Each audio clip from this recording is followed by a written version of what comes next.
12 Japanese sleeper cars you'd never guess are RWD sleepers. In the late 70s and early 80s, quiet RWD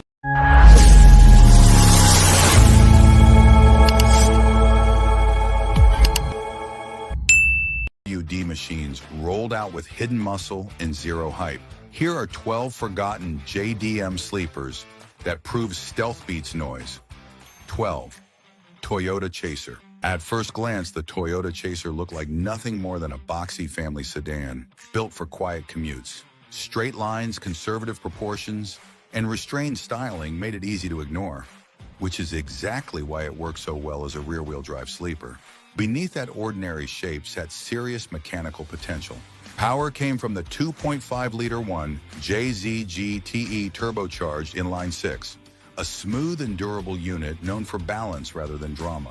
Output reached 276 horsepower with 68 pound-feet of torque, delivered in a predictable surge that suited confident driving. When pushed hard, the Chaser could accelerate from 0 to 60 miles per hour in 8.5 seconds, respectable for a sedan that never advertised performance. Steering remained calm, weight transfer felt controlled, and the rear end responded cleanly to throttle inputs. Instead of feeling nervous, the car encouraged smooth, committed driving. That composure made the Chaser popular among enthusiasts long before drifting culture exploded worldwide.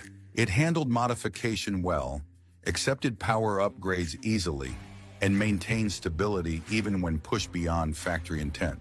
Visually, nothing revealed its capability. Chrome trim, simple wheels, and conservative details kept attention away. 11. Mitsubishi Lancer EX 2000 Turbo. Before all-wheel drive evolutions dominated rally stages, Mitsubishi built something far rawer. The Lancer EX 2000 Turbo arrived in the early 1980s carrying genuine competition DNA. It wasn't styled for flash. It was engineered to homologate a rear-wheel drive rally platform that demanded skill rather than electronic assistance.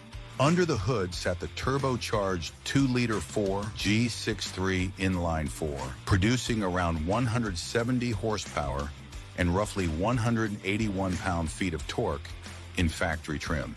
Those numbers may look modest today, but in period they felt aggressive. Weighing approximately 2,650 pounds, the EX carried a strong power-to-weight balance that rewarded confident drivers. Acceleration was lively for its time. Expect 0 to 60 miles per hour in about 7.5 seconds, with a top speed near 120 miles per hour depending on gearing. What truly defined the car, however, wasn't straight-line speed. It was throttle-adjustable balance. Inside, the cabin felt purposeful and minimal. Simple gauges, supportive seats, and little insulation separated driver from machinery. Turbo boost built progressively, and when it arrived, the rear wheels handled everything. No modern traction systems, no stability control, just grip management and steering input. On gravel, the chassis rotated beautifully. 10. 1978 Nissan Silvia S10. You know the S13 and S14, icons of the drift world. But the Silvia story started with the S10 in 1978, and most people overlook it entirely.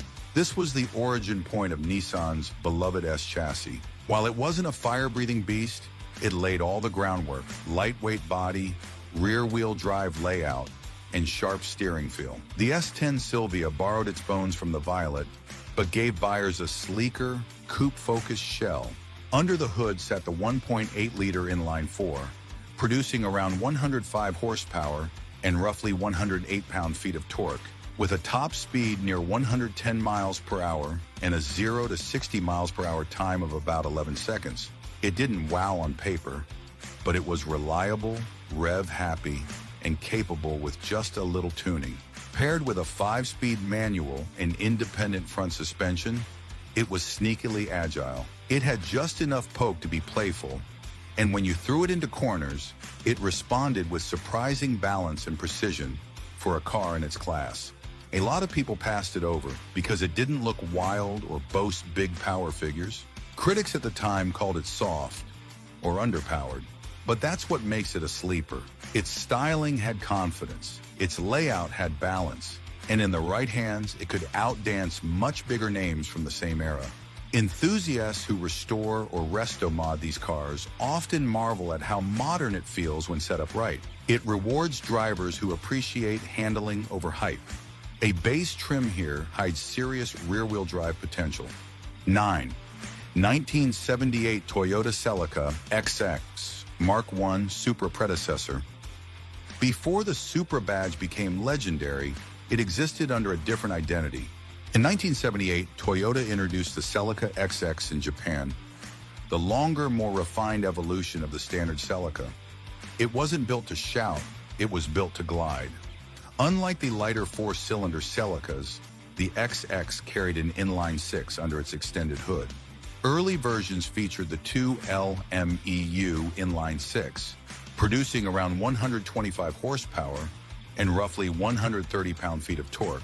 With a 0 to 60 miles per hour time of around 9.5 seconds, the longer wheelbase improved highway stability, giving the XX a composed, planted feel at speed.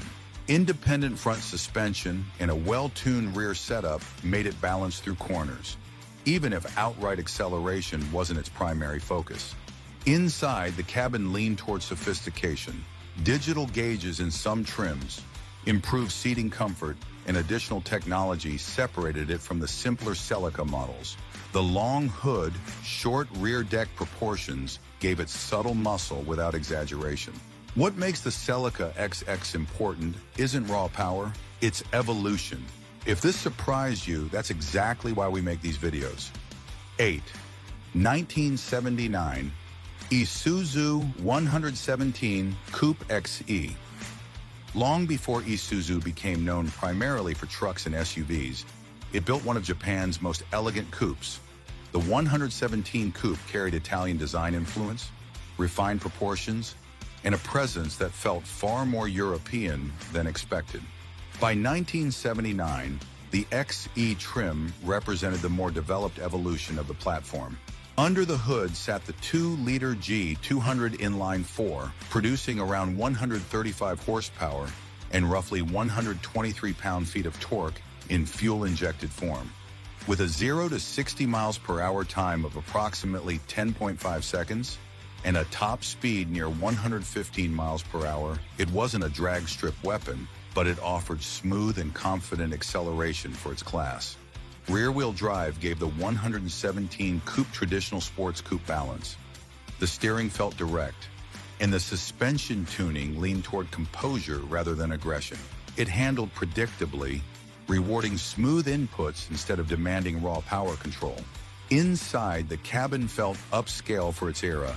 Clean dashboard layout, comfortable seating, and subtle detailing created an atmosphere of understated quality. The driving position felt focused, yet relaxed enough for long-distance cruising. What separated the 117 Coupe SE from many of its contemporaries was its personality. It didn't try to overwhelm with performance numbers.